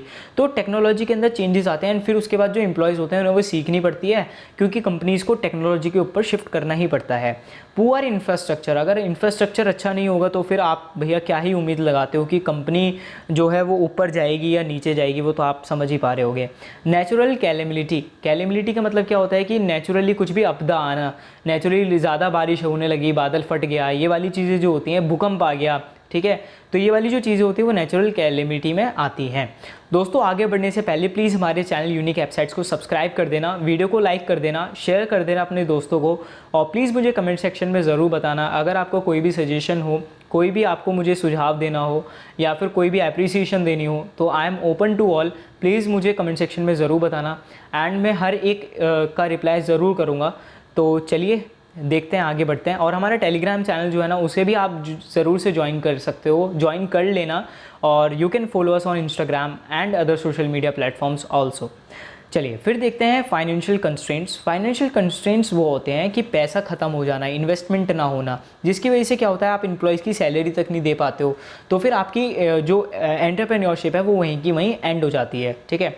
पर्सनल बैरियर्स क्या होते हैं कि आपके अंदर कॉन्फिडेंस का लैक आ गया, आपके अंदर कॉन्फिडेंस नहीं है, आपके साथ कुछ ऐसा हो गया कि आपके अंदर कॉन्फिडेंस की कमी आ गई है, ठीक है। लैक ऑफ मोटिवेशन ख़त्म हो जाता है, पेशेंस ख़त्म हो जाते हैं, ठीक है। फियर ऑफ फेलियर जो है वो आ जाता है। इनएबिलिटी टू ड्रीम, सपने नहीं देखना। सपने नहीं देखने का मतलब क्या है कि अपने आप को एक लेवल पे आप नहीं देख पा रहे हो, आप सिर्फ और सिर्फ जिस लेवल पे हो आप उस लेवल पे खुश हो गए, तो फिर आप उसी लेवल पे रह जाओगे। अगर आपको आगे बढ़ना है तो आपको सपने देखने पड़ेंगे, जितने बड़े सपने उतना ही ज़्यादा आपके अंदर मोटिवेशन भी होना चाहिए, क्योंकि सपने देखना एक शेख चिल्ली का काम भी होता है कि सपने कोई भी देख सकता है, ठीक है। लेकिन अंदर का जो मोटिवेशन होता है, कॉन्फिडेंस होता है, ये चीज़ें आपको आगे बढ़ाती हैं कि हाँ यार मुझे को ये अचीव करना है एंड मैं ये अचीव करके रहूँगा। ये बहुत बड़ी डील होती है, ठीक है। फिर आता है सोसाइटी बैरियर। सोसाइटी बैरियर क्या होता है? सबसे पहला होता है एंटरप्रेन्योरल बिहेवियर, कि जो एंटरप्रेन्योर्स के लिए जो सोसाइटी का बिहेवियर है वो बिल्कुल अलग होता है। फॉर एग्जांपल कोई बंदा एंटरप्रेन्योर बनना चाहता है एंड वो स्ट्रगल कर रहा है अपनी एंटरप्रेन्योरशिप लाइफ के अंदर, करियर के अंदर, और उस टाइम पे क्या होता है कि इन्वेस्टमेंट बहुत ज़्यादा लगती है, वो कमा तो कुछ रहा ही नहीं होता है, वो स्ट्रगल कर रहा होता है। तो उस टाइम पे जो आसपास के अड़ोसी पड़ोसी होते हैं, जो रिश्तेदार होते हैं, वो बहुत ज़्यादा टोकते हैं कि यार तू क्या कर रहा है, तू अच्छी खासी जॉब कर सकता है, तू जॉब करना, अपनी लाइफ को सिक्योर करना, तू क्या कर रहा है ना। लेकिन आपकी जो मोटिवेशन होनी चाहिए, आपकी जो कॉन्फिडेंस होना चाहिए, आपका जो पेशेंस होना चाहिए, वो ऐसा होना चाहिए कि आप उन सब बातों को इग्नोर करके आप अपने एम के ऊपर जो है वो टिके रहो। ये कुछ सोसाइटी बैरियर्स होते हैं। फाइनेंशियल इनस्टेबिलिटी का मतलब क्या है कि जो अभी हमने बात करी थी कि अगर अब पैसा ना हो तो, इन्वेस्टमेंट ना हो तो क्या होगा। तो क्या होता है कि कई बार क्या होता है घर वालों को भी प्रॉब्लम होने लगती है कि बेटा एंटरप्रेन्योर बनना चाहता है, ठीक है ओके, लेकिन घर के अंदर जो है पैसों की कमी है, हमने जो भी पैसा लगाना था वो सारा का सारा पढ़ाई पे लगा दिया, एंड फिर उसके बाद हमें फाइनेंशियली जो है इनस्टेबल हो गए हैं हम लोग, ठीक है। तो ये फाइनेंशियल इनस्टेबिलिटी जो है वो आ जाती है, आपके फैमिली के अंदर भी आ सकती है, और वो सोसाइटी के अंदर जो है ईजिली विजिबल भी हो जाती है। सोशियो कल्चर नॉर्म्स, जो हमारे कल्चर हैं वो ये कहते हैं कि नहीं यार तेरे दादाजी भी गवर्नमेंट जॉब में थे, तेरे पापा भी गवर्नमेंट जॉब में थे, तूने गवर्नमेंट जॉब की कोशिश ही नहीं करी, तूने तो हमारी लाइफ बर्बाद कर दी है ना, तू तो कुछ प्राइवेट करना चाहता था। तो ऐसे भी कुछ नॉर्म्स चलते हुए आते हैं कि पूरी की पूरी जो पीढ़ी होती है वो एक ही चीज़ करती हुई आ रही है, एंड अगर आप उससे कुछ अलग कर दो तो आपको कुछ चीज़ें झेलनी पड़ सकती हैं। वैसे सारी चीज़ों में ऐसा नहीं होता है, सारी फैमिलीज़ में ऐसा नहीं होता है, लेकिन कुछ फैमिलीज़ में आपको ये चीज़ें देखने को मिल सकती हैं। तो ये एक बैरियर की तरह देखा जाता है। फिर आपका पॉलिटिकल बैरियर्स क्या होते हैं? जैसे कि गवर्नमेंट ने क्या टैक्सेशन पॉलिसीज़ के अंदर चेंजेस कर दिए, हर साल बजट पास होता है ना। तो बजट आने के बाद क्या होता है कि चीज़ें बदल जाती हैं, जो टैक्सेशन पॉलिसीज़ होती हैं वो बदल जाती हैं, कंपनीज़ को भी उस हिसाब से जो है अडॉप्ट करना पड़ता है चीज़ों को। हो सकता है ज़्यादा टैक्स देने पड़े, हो सकता है कम टैक्स देने पड़े, हो सकता है कि एक बैरियर लग जाए, जैसे कि अभी अभी गवर्नमेंट ने जो है कुछ बैरियर्स को चेंज कर दिया था। पहले 2.5 लाख रुपये पे आपको कोई टैक्स नहीं देना था, 3 लाख रुपये तक कोई टैक्स नहीं देना है ना। नए टैक्सेशन नॉर्म्स आने लग गए हैं, तो अब ये जो कंपनीज़ हैं इनको भी ये अडॉप्ट करनी पड़ेंगी चीज़ें। तो ये एक पॉलिटिकल बैरियर बन के रह जाता है, क्योंकि अगर उन्होंने कंपनी ने प्रेजेंट के हिसाब से कोई गलत डिसीजन ले लिया तो फ्यूचर में उसे सफ़र करना पड़ सकता है। Government interest in economic development, अब मान के चलिए मेरे को एक कंपनी स्टैब्लिश करनी है, एक ऑर्गेनाइजेशन, एक इंडस्ट्री स्टैब्लिश करनी है, और मुझे एक सिटी के बीच में वो इस्टेब्लिश करनी है, ठीक है। लेकिन गवर्नमेंट जो है उसको इकोनॉमिक जो आसपास के जो एरियाज़ हैं, रूरल एरियाज़ हैं, या फिर जो इकोनॉमिक जो नीचे थोड़े से अनडेवलप्ड एरियाज़ हैं उनके अंदर इंडस्ट्रीज़ लगवानी है, तो फिर गवर्नमेंट मेरे को सिटी के अंदर लैंड अप्रूव नहीं करेगी, प्रोजेक्ट अप्रूव नहीं करेगी मेरे का। लेकिन वहीं मैं जो अनडेवलप्ड एरियाज़ हैं उनके अंदर प्रोजेक्ट अगर डालूंगा तो वहाँ अप्रूव हो जाएगा। तो ये भी एक पॉलिटिकल बैरियर की तरह ही होता है। गवर्नमेंट इंसेंटिव्स एंड कंसेशंस, जो गवर्नमेंट होती है वो टाइम टू टाइम कुछ इंसेंटिव्स और कंसेशंस भी निकालती है। हो सकता है आप ये सोच के बैठे हो कि मैं एक कंपनी स्टार्ट करता हूँ एंड मुझे इतना परसेंटेज जो है वो गवर्नमेंट की तरफ से मिल जाएगा, लेकिन जब आप उस कंपनी को स्टार्ट करते हो उस टाइम तक कंपनी की जो नॉर्म्स होती हैं, जो चीज़ें होती हैं वो बदल चुकी होती हैं, जिसकी वजह से आपको जो वो इंसेंटिव है या कंसेशन है वो नहीं मिल पाता है। तो ये एक पॉलिटिकल बैरियर होता है। आगे बढ़ते हैं, फिर आता है मोटिवेशन। मोटिवेशन मेनली होता क्या है? मोटिवेशन होता है कि why a person does something, एक इंसान जो है वो क्यों कुछ करता है। ये एक तरीके से ड्राइविंग फोर्स की तरह होता है जो ह्यूमन के एक्शंस को चलाता है। मान के चलिए कि आपके अंदर एक मोटिवेशन आ जाए कि यार मेरे को बाइक चलानी सीखनी है। आप 10 बार गिरोगे, 20 बार गिरोगे, 50 बार गिरोगे, लेकिन आप 51th टाइम जो है आप चलाना सीख जाओगे। ये जो एक्शन था आपका बाइक चलाने सीखने का, ये आपके अंदर का मोटिवेशन था, ठीक है। ये आपका कुछ करने का रीज़न था, ये एक ड्राइविंग फोर्स थी आपकी जिसने आपको आगे बढ़ाया। यार तू गिर गया कोई बात नहीं, तू दोबारा एक बार ट्राई कर, दोबारा एक बार ट्राई कर, फिर दोबारा ट्राई कर, फिर ट्राई कर, फिर ट्राई कर, फिर ट्राई कर। इसी वजह से जो है आपके अंदर के मोटिवेशन ने आपको बाइक चलाना सिखाया, ठीक है। तो ये एक एग्जाम्पल था। Motivation is the process that initiates, guides and maintain goal oriented behaviour.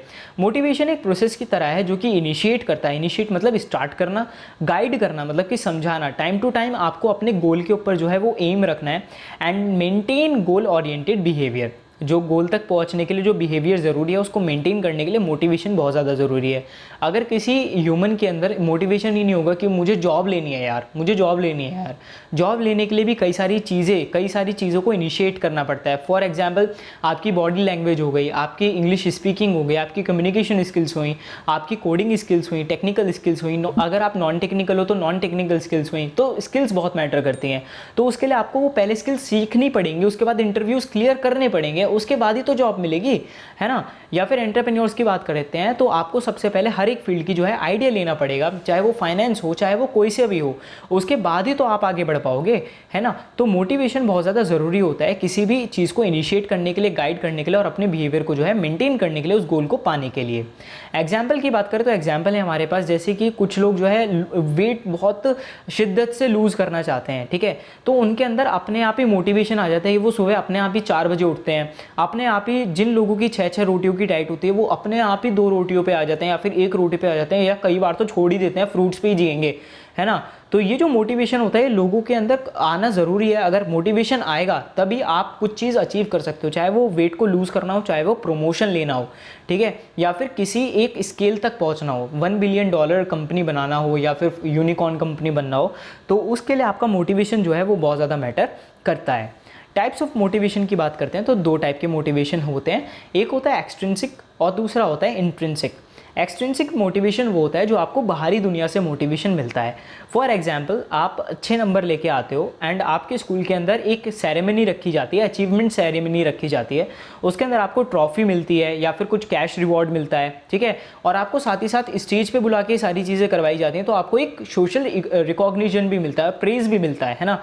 तो इसके बाद जो ये जो मोटिवेशन आपको मिला, एक आपको ये लगेगा कि यार मैंने अब की बार अचीव किया है, अब की बार मैं 100% लेके आया हूँ, 99% लेके आया हूँ, जो भी लेके आया हूँ वो मैं नेक्स्ट टाइम भी लेके आऊँगा, नेक्स्ट टाइम मैं और ज़्यादा बेटर लेके आऊँगा, क्योंकि मुझे ये जो चीज़ आज मेरे साथ हुई है ना वो मुझे आगे भी करवानी है, मुझे आगे भी ट्रॉफी जीतनी है, मॉनेटरी बेनिफिट्स लेने हैं या फिर सोशल रिकॉग्निशन चाहिए या फिर प्रेज चाहिए, ठीक है, चाहे किसी से भी मिले लेकिन मुझे चाहिए।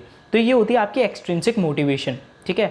मान के चलिए कि जब हम छोटे बच्चे थे हम लोग, तो जब हम किसी भी फैमिली फंक्शन में जाते थे एंड हम रिश्तेदारों के पैर छूते थे, तो उस टाइम पे जो जितने भी रिश्तेदार होते थे वो प्रेज़ करते थे हम लोगों को, ठीक है, कि यार कितना अच्छा बच्चा है, ये पैर छू रहा है ना। तो ये क्या होता है, आपको एक मोटिवेशन देता है कि हाँ यार मैं ये एक अच्छा काम कर रहा हूँ, मुझे आगे चल के ना और भी इस तरीके के काम करने हैं, सो दैट मैं ज़्यादा से ज़्यादा आशीर्वाद जो है वो ले पाऊँ, ठीक है। ये एक एक्सट्रिंसिक मोटिवेशन की तरह आप समझ सकते हो। इंट्रिंसिक मोटिवेशन वो होता है जो आपके अंदर से आता है, लेट्स से कि आपका कॉलेज ख़त्म होने वाला है, कॉलेज के अंदर प्लेसमेंट्स आ रहे हैं एंड आपने कोई भी तैयारी नहीं करी है एंड आपके फ्रेंड्स जो है वो भी ऐसे हैं कि उन्हें जॉब की ज़रूरत भी नहीं है, ठीक है, उनके पापा का बिजनेस है, वो उनको चीज़ों को संभाल लेंगे, लेकिन आपको ये चीज़ फील हो गई कि यार मतलब आपको बाहर से कोई प्रेशर नहीं है, लेकिन आपको खुद से ये चीज़ फील हो गई यार नहीं यार मुझे क्रैक करना है, ठीक है, मुझे कुछ बनना है, चाहे वो मैं गवर्नमेंट फील्ड में करूँ, चाहे मैं प्राइवेट में करूँ या फिर मैं अपना करूँ, लेकिन करूँगा मैं खुद से, ठीक है, और आपने उस चीज़ के लिए इनिशिएशन भी लिया, गाइडेंस भी ली, और साथ ही साथ आपका जो बिहेवियर है वो उस चीज़ को अचीव करने वाला है भी। तो ये होता है आपका इंट्रिंसिक मोटिवेशन। ठीक है, जैसे कि आपको कोई प्रॉब्लम सॉल्व करनी हो, आपके घर के अंदर कोई प्रॉब्लम आ जाए एंड आप उसको सॉल्व कर देते हो, तो आपके अंदर जो मोटिवेशन आता है वो भी एक इंट्रिंसिक मोटिवेशन की तरह ही है कि हाँ यार, मैं इतना बड़ा हो चुका हूँ कि मैं अपने घर की जो प्रॉब्लम्स है उनको भी टैकल कर पा रहा हूँ आसानी से। फिर उसके बाद आती है आपकी इंपॉर्टेंस क्या क्या होती है? Increase efficiency towards work. जो एफिशिएंसी होती है काम के द्वारा वो बढ़ जाती है आपकी जो एक्शंस होते हैं उनको ड्राइव करने का काम करती है, मतलब कि जो आपके एक्शंस होते हैं उनको एफिशिएंटली रन करने का काम करती है। फिर उसके बाद आपको क्या होता है कि जिन लोगों की लाइफ में मोटिवेशन नहीं होता ना, उन लोगों की लाइफ को कोई और कंट्रोल कर रहा होता है, चाहे वो उनकी गर्लफ्रेंड्स हो, चाहे बॉयफ्रेंड्स हो, या फिर चाहे उनके सोशल मीडिया हो, चाहे वो फ़ोन्स हो, या फिर कुछ भी हो। ठीक है, जिन लोगों की लाइफ में मोटिवेशन नहीं होता उनकी लाइफ को कोई और कंट्रोल कर रहा होता है, लेकिन जिनकी लाइफ में मोटिवेशन होता है वो अपनी लाइफ को खुद कंट्रोल करने वाले होते हैं।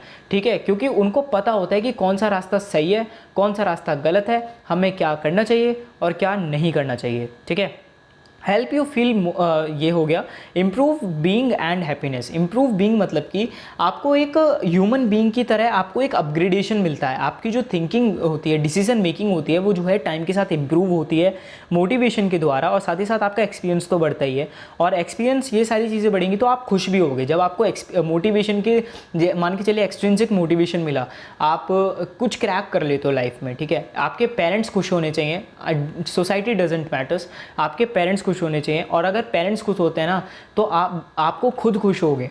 ठीक है, आपको खुद खुशी मिलेगी। तो ये कुछ इंपॉर्टेंसेस होती हैं मोटिवेशन के। कंपोनेंट्स की बात करते हैं तो सबसे पहला है activation, persistence and intensity. Activation का मतलब क्या है कि आपको स्टार्ट करने वाला, जैसे कि हम गाड़ी को इग्निशन देते हैं, ठीक, तो इग्निशन का मतलब क्या है? एक्टिवेशन करना, एक्टिवेट करना। तो सबसे पहले आपको एक्टिवेट होना ज़रूरी है, फिर उसके बाद परसिस्टेंट होना ज़रूरी है, लगातार उस काम को करना ज़रूरी है। इंटेंसिटी ज़रूरी है। इंटेंसिटी का मतलब क्या है कि आज आपने 10 स्टेप्स किए, ठीक है, अपने गोल की तरफ 10 स्टेप्स लिए, दूसरे दिन आपने 9 लिए, तीसरे दिन 8 लिए, तो ये परसिस्टेंस, ये इंटेंसिटी नहीं है आपकी। परसिस्टेंस तो है, आप कंसिस्टेंसी बना के रखे हुए हो, लेकिन आपकी जो इंटेंसिटी है वो कम होती जा रही है, और अगर इंटेंसिटी कम होती जा रही है ना तो आप पीछे हटते चले जाओगे। तो इसलिए आपको इंटेंसिटी अपनी कम नहीं करनी है। ओके, आपको इंटेंसिटी उल्टा बढ़ानी चाहिए, पहले 10 तो दूसरे दिन 11, फिर 12, फिर 13, इस तरीके से अपने गोल की तरफ जो है स्टेप्स जो है आपको बढ़ाने चाहिए। फिर उसके बाद हमारा नेक्स्ट टॉपिक आता है जिसका नाम है मैकक्लेलैंड्स अचीवमेंट मोटिवेशन थ्योरी। ये जो मोटिवेशन थ्योरी थी ये डिपेंडेंट है एक बुक के ऊपर, एक थ्योरी के ऊपर, जो कि पहले आई थी अब्राहम मैस्लो की, जिन्होंने ये अर्ली 1940s के अंदर आई थी। और ये जो थ्योरी थी ये थ्योरी थी नीड्स की। ठीक है, इन्होंने आइडेंटिफाई किया था कि ह्यूमन बींग्स की बेसिक नीड्स क्या हैं in order of their importance, कि किस किस चीज़ को वो ज़्यादा इंपॉर्टेंस देते हैं। ठीक है, सबसे पहला है साइकोलॉजिकल नीड्स। साइकोलॉजिकल नीड्स मतलब कि खुशी हुई, दुख हुई, ये सारी जो चीज़ें उनकी साइकोलॉजिकल नीड्स हुई। फिर उसके बाद है safety needs and need for belongings. जो सेफ्टी नीड्स हैं सुरक्षा के लिए या फिर अपने आसपास वालों के लिए, वो है। फिर उसके बाद सेल्फ स्टीम है, खुद को खुश रखना, खुद के बारे में सोचना, ये आता है, उनकी लास्ट प्रायोरिटी होती है। ठीक है, Later, David McClelland built on this work in his book 1961, The Achieving Society। और इसी के बिहाफ पर कह सकते हैं कि डेविड मैकक्लेलैंड ने अपनी एक बुक लिखी थी 1961 के अंदर, जिसकी बुक का नाम था द अचीविंग सोसाइटी। इसके अंदर उन्होंने तीन मोटिवेटर जो है उन्हें आइडेंटिफाई किया था और बिलीव किया था कि ये सबके अंदर होते हैं या सबके पास होने चाहिए। सबसे पहला है need for achievement, a need for affiliation, a need of power. People achievement की बात करें, हमें पता है कि कुछ ना कुछ अचीव करना लाइफ में, कुछ किसी गोल तक पहुंचना। एफिलिएशन का मतलब होता है किसी ग्रुप के अंदर एंटर करना, अपनी सोसाइटी के अंदर एक इमेज बनाना। पावर का मतलब होता है डोमिनेट करना, किसी बंदे को डोमिनेट करना अपनी पावर के थ्रू। ठीक है, पावर का मतलब आप डोमिनेशन ही कह सकते हो कि आपने, मान के चलिए आपकी किसी से लड़ाई हो रही है, तो लड़ाई होते वक्त आप अपनी आवाज़ को ज़्यादा ज़ोर से कर लोगे, ज़्यादा लाउड कर लोगे, सो दैट जो सामने वाला बंदा है वो दब जाए, है ना। चलिए, फिर उसके बाद आता है आपका people will have different characteristics depending on their dominant behaviour. जितने जैसे लोग होंगे उनके अलग अलग डिफरेंट टाइप के कैरेक्टरिस्टिक्स होते जाएंगे ऑन देयर डोमिनेंट बिहेवियर। मान के चलिए कोई बंदा आराम से डोमिनेट हो जाता है, आपने एक बात कही कि भाई तू ये नहीं करेगा और वो तुरंत डोमिनेट हो गया, उसने बोला ठीक है यार मैं नहीं करता, ठीक है, उसके अलग कैरेक्टरिस्टिक्स होंगे। एक दोस्त वो होगा जो थोड़ा सा फाइट करेगा, नहीं यार मेरा मन है जाने का, लेकिन फिर भी आप कहोगे नहीं जाना है यार भाई, नहीं जा, मत जा, यहाँ मत जा, वहाँ मत जा, वो जो मत कर, वो मत कर। वो बंदा थोड़ा सा आपसे फाइट करता है लेकिन फिर उसके बाद आपकी बात मान जाता है, वो भी डोमिनेट हो गया लेकिन थोड़ा सा कम। तो उसके कैरेक्टरिस्टिक्स जो होंगे वो गलत होंगे। एक दोस्त वो होगा जो आपको डोमिनेट कर देता होगा, आप रोकते होगे कि भाई मत जा, अच्छा बताऊँ अभी मत ना जाऊँ, तो इस तरीके से उसके जो कैरेक्टरिस्टिक्स होंगे वो अलग होंगे। तो ये होते हैं कि अलग अलग कैरेक्टरिस्टिक्स होंगे on the behaviour of their dominance. Sometimes their theory is called learned needs theory. Sometimes ये जो थ्योरी है मैक लीलैंड्स की थ्योरी है, इसको आप लर्नड नीड्स थ्योरी भी कह सकते हो। He says regardless of our gender, culture and age, we all have three motivation drivers. चाहे वो कोई सा भी जेंडर हो, कोई सा भी कल्चर हो, चाहे वो कोई सी भी एज हो, ये तीन मोटिवेशन ड्राइवर्स तो सबके पास होते ही हैं। अगर हम करेक्टरिस्टिक्स की बात करें एक पर्सन की on the basis of their is that achievements, मतलब ये जो करेक्टरिस्टिक्स थी इसके ऊपर अगर हम बात करें एक पर्सन की, तो क्या होंगी? नीड फॉर अचीवमेंट के लिए जो आदमी होगा, जो लोग होंगे, जो पर्सन होगा, वो has strong need to set and accomplish challenging goals. उसके अंदर ज़्यादा से ज़्यादा इच्छा होगी कि वो अकम्प्लिश कर सके चैलेंजिंग गोल्स को। वो कैलकुलेटेड रिस्क लेगा, मतलब ज़्यादा रिस्क नहीं लेगा, वो कैलकुलेट करेगा पहले कि मुझे ये रिस्क लेना चाहिए या नहीं लेना चाहिए। अगर उसकी गवाही देगा जी कि हाँ ले ले, तो वो ले लेगा, वरना नहीं लेगा। Likes to receive regular feedback on their progress and achievement. उनको ये पसंद होता है कि वो रेगुलर जो है प्रोग्रेस या फिर जो अचीवमेंट है उसका फीडबैक उन्हें मिले। Often likes to work alone. उन्हें पसंद होता है कि वो अकेले ही काम करें तो ज़्यादा अच्छा है। ओके, नीड फॉर एफिलिएशन की बात करते हैं तो एफिलिएशन के अंदर उन्हें एक ग्रुप के अंदर जो है बिलोंग करना पसंद होता है, चाहे वो कोई सा भी ग्रुप हो, लेकिन उन्हें एक ग्रुप के अंदर बिलोंग करना पसंद होगा। ठीक है, वॉन्ट्स टू बी लाइक्ड। उन्हें पसंद हो, उन्हें ये अच्छा, उनकी करेक्टरिस्टिक ये होगी कि उनको लोग चाहें, उनसे लोग बात करें। ठीक है, अगर बाई चांस एक पूरा का पूरा जो उनका ग्रुप है वो अगर कुएं में कूद रहा है तो वो भी कुएं में कूदना ही पसंद करेंगे। ओके, मतलब उनका ग्रुप के सामने दिमाग नहीं चलता है। कुल मिलाकर के बात ये है। Favour collab over competition. वो कंपटीशन करना पसंद नहीं करते हैं बल्कि कोलैब करना पसंद करते हैं। मतलब अगर उन्हें कहीं लगता है कि यार मैं यहाँ पे फंस सकता हूँ तो वो कंपटीशन नहीं करते हैं, वो मिला लेते हैं, हाथ मिला लेते हैं तुरंत, अबे छोड़ना यार क्या सा कर रहा है तू भी। डजेंट लाइक हाई रिस्क और अनसर्टेनिटी। मतलब उन्हें हाई रिस्क जो है वो पसंद नहीं होते हैं या फिर हाई सर्टेनिटी पसंद नहीं होती है। हाई सर्टेनिटी मतलब कि हाई रिस्क, ठीक है, मतलब कि अपनी जीवन में उथल पुथल उसे पसंद नहीं होती है। Need of power. Need of power की बात करें तो want to control and influence other. वो दूसरों को कंट्रोल करना चाहते हैं या फिर अपनी तरफ इन्फ्लुएंस करना चाहते हैं, अपनी बातों में इन्फ्लुएंस करना चाहते हैं, इसी वजह से उन्हें इन्फ्लुएंसर भी बोला जाता है। Like to win arguments. उन्हें आर्गूमेंट्स जीतना बहुत अच्छा लगता है, उन्हें कंपटीशन करना और जीतना बहुत अच्छा लगता है। वो अपने स्टेटस को और रिकॉग्निशन को बहुत ज़्यादा इंजॉय करते हैं। जैसे कि फॉर एग्जांपल लेते हैं, पुलिस वाले जो होते हैं उनके पास पावर होती है, वो कंपटीशन करने में पीछे नहीं हटते, वो आर्गूमेंट करने में पीछे नहीं हटते, उनका जो स्टेटस है या रिकॉग्निशन है उसका वो पूरा फ़ायदा उठाते हैं। ठीक है, this theory can help you to identify the dominant motivators of people on your team. और इसी वजह से इन ये थ्योरीज का हेल्प ले करके आप ये पता कर सकते हो कि आपकी टीम में कौन डोमिनेंट मोटिवेटर है और कौन नहीं है। Step for using these theories. क्या स्टेप है? सबसे पहले आइडेंटिफाई करो ड्राइवर को और उसके हिसाब से अपनी अप्रोच को स्ट्रक्चर कर लो, सिंपल। फिर उसके बाद आता है हमारा नेक्स्ट टॉपिक जिसका नाम है इंट्राप्रेन्योर। और इंट्राप्रेन्योर जस्ट एंटरप्रेन्योर्स के जस्ट अपोजिट होते हैं या आप कह सकते हैं, और इन दोनों के बीच में जो है डिफरेंस भी आता है। एंटरप्रेन्योर्स और इंट्राप्रेन्योर्स के बीच में जो है वो डिफरेंस आता है, तो इस डिफरेंस को आप ज़रूर से कर लेना। तो इंट्राप्रेन्योर्स कौन होते हैं? वो एक एम्प्लॉय की तरह होते हैं जो सारे के सारे काम जो है एंटरप्रेन्योर्स की तरह ही करते हैं। ठीक है, मतलब उनका काम थिंकिंग का होता है, इनोवेशन करने का होता है, इम्प्लीमेंटेशन का होता है, ऑर्गेनाइजेशन का होता है, सारे काम करते हैं एक ऑर्गेनाइजेशन के अंदर। लेकिन फिर भी उनको एक फिक्स सैलरी मिलती है, उनको रिस्क बिल्कुल भी नहीं होता है, उनको इन्वेस्टमेंट बिल्कुल भी, इन्वेस्टर्स की टेंशन नहीं लेनी होती, फंडिंग की टेंशन नहीं लेनी होती, क्योंकि वो एक कंपनी के अंदर जॉब कर रहे होते हैं इस चीज़ के लिए। ठीक है, तो उन्हें बोला जाता है इंट्राप्रेन्योर्स। दे में not face the outside risk और रीप, मतलब जो भी मैंने अभी बताया आपको कि आउटसाइड रिस्क उन्हें नहीं मिलते हैं, और जो भी एंटरप्रेन्योर्स को जो भी रिवॉर्ड्स मिलते हैं ना, जो भी शाबाशी मिलती है, वो इंट्राप्रेन्योर्स को नहीं मिलती है। Okay, intrapreneurs has access to resources and capabilities of established company. Intrapreneurs जो होते हैं उनके पास एक्सेस होते हैं सारी की सारी रिसोर्सेज का, और सारी की सारी कैपेबिलिटी होती हैं जो कि चाहिए होती हैं एक कंपनी को इस्टेब्लिश करने के लिए। जैसे जैसे टाइम बीता है वैसे वैसे जो एंटरप्रेन्योर्स हैं वो एंटरप्रेन्योर्स के अंदर भी चेंज हो सकते हैं। हो सकता है कि जैसे लेट्स से फॉर एग्जांपल, अभी मैंने एक एग्जांपल लिया था सैमसंग गैलेक्सी का, कि जो सैमसंग के फ़ोन्स थे, फोल्डेबल फ़ोन्स आए थे, तो अगर बाई चांस वो जो इंजीनियर था जिसने ये इनोवेशन किया था, अगर वो अपनी खुद की कंपनी स्टार्ट करता एंड इस चीज़ को लेकर के आता, तो लोग उसकी कंपनी की तरफ ज़रूर इन्फ्लुएंस हो जाते। लेकिन उसने जो अपनी इनोवेशन था वो सैमसंग के नाम कर दिया, ठीक है। तो इसलिए आप ये कह सकते हो कि जो एक इंट्राप्रेन्योर होता है वो अपने इनोवेशंस को खुद से स्टार्ट करके, सोल स्टार्ट करके एक एंटरप्रेन्योर भी बन सकता है, एक नया स्टार्टअप, एक नया वेंचर भी स्टार्ट कर सकता है। They are typically high motivated individual who have special skill set as well as leadership ability, innovative vision। मतलब ये एक ऐसे इंडिविजुअल्स होते हैं जो कि बहुत ज़्यादा मोटिवेटेड होते हैं और उनके पास स्पेशल स्किल्स भी होती हैं, जैसे कि लीडरशिप हुई, लीडरशिप एबिलिटी होती है, इनोवेटिव विजन होता है, ये सारी चीज़ें जो होती है वो उनके पास होती हैं।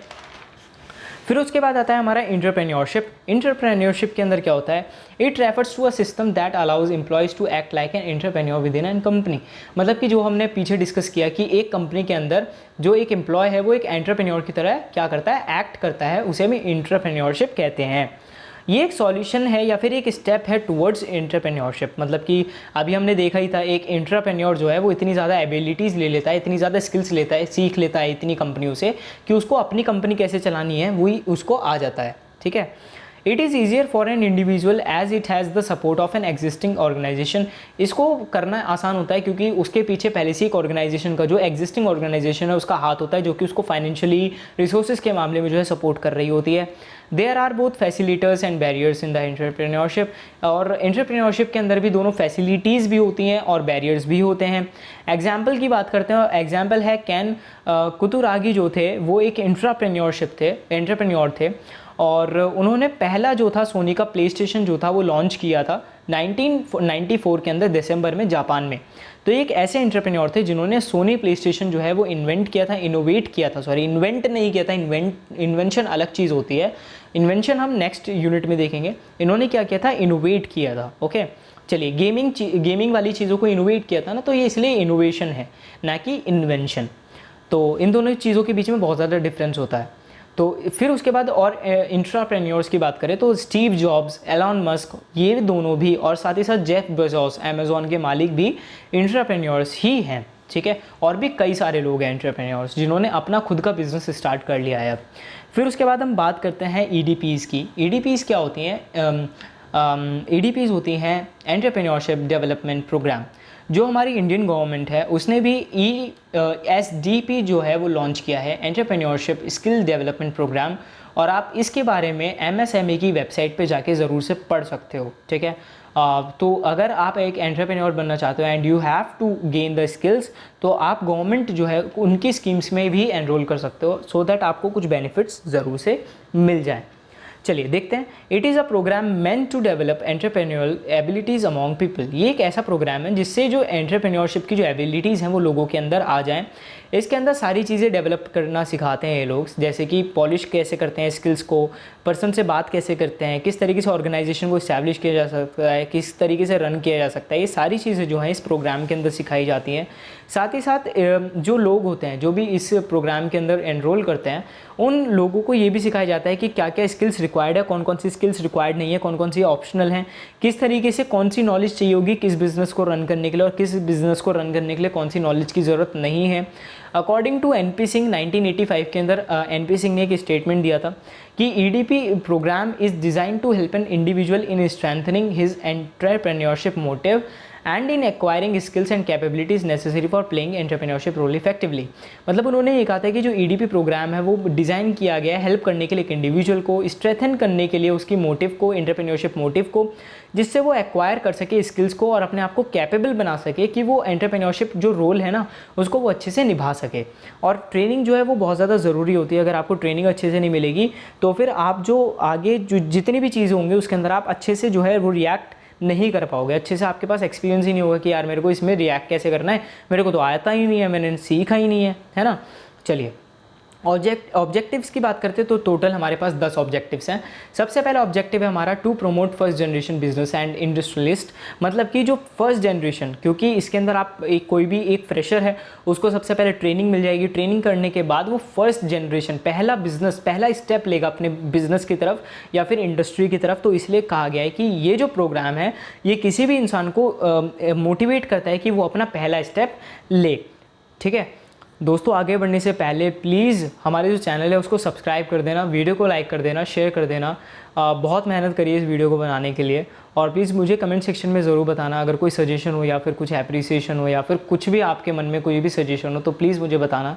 ठीक है, और हमारे टेलीग्राम चैनल को जो है ज़रूर से ज्वाइन कर लेना and you can follow us on our social media platforms also. फिर उसके बाद हमारा सेकंड पॉइंट आता है to create awareness about availability of resources.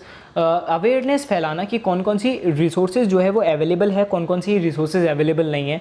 For example अगर आपको कॉस्ट कटिंग करनी है तो आप वन टाइम कॉस्ट जो है आपकी सोलर पैनल्स जो हैं हीट करने के लिए उनको यूज़ कर सकते हो। ठीक है, सो दैट इलेक्ट्रिसिटी जो है वो कम से कम कंज्यूम हो, है ना। तो इस तरीके से रिसोर्सेज है उनकी जो अवेलेबिलिटी है वो पता चले कि हाँ यार हम इसका ऑल्टरनेटिव ये भी यूज़ कर सकते हैं, ये सस्ता है। ठीक है, फॉर एग्जांपल गवर्नमेंट भी कर रही है, पेट्रोलियम के अंदर इथेनॉल मिला करके बेच सकते हैं हम लोग, जिससे कि हमारी जो फ्यूल एफिशिएंसी है और साथ ही साथ जो पॉल्यूशन है वो कम हो जाए, है ना।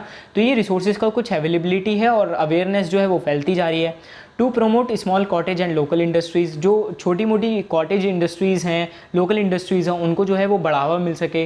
फॉर एग्जांपल जो पहले अब भी होते होंगे वो लोग जो कि पापड़ वगैरह बनाते होंगे एंड अपनी लोकेलिटी में ही सेल करते होंगे, अगर वो ईडीपी प्रोग्राम के अंदर एनरोल करें कि बिज़नेस किस तरीके से स्टार्ट करते हैं, क्या क्या चीज़ें एसेंशियल होती हैं, तो हो सकता है कि वो भी अपने पापड़ वगैरह को या वो भी जो लोकेलिटी से जो है वो पूरे ग्लोबली जो है, या फिर मैं पहले नेशनल की बात करूँ तो नेशनल प्रोडक्ट बन जाए, है ना। तो ऐसा हो सकता है।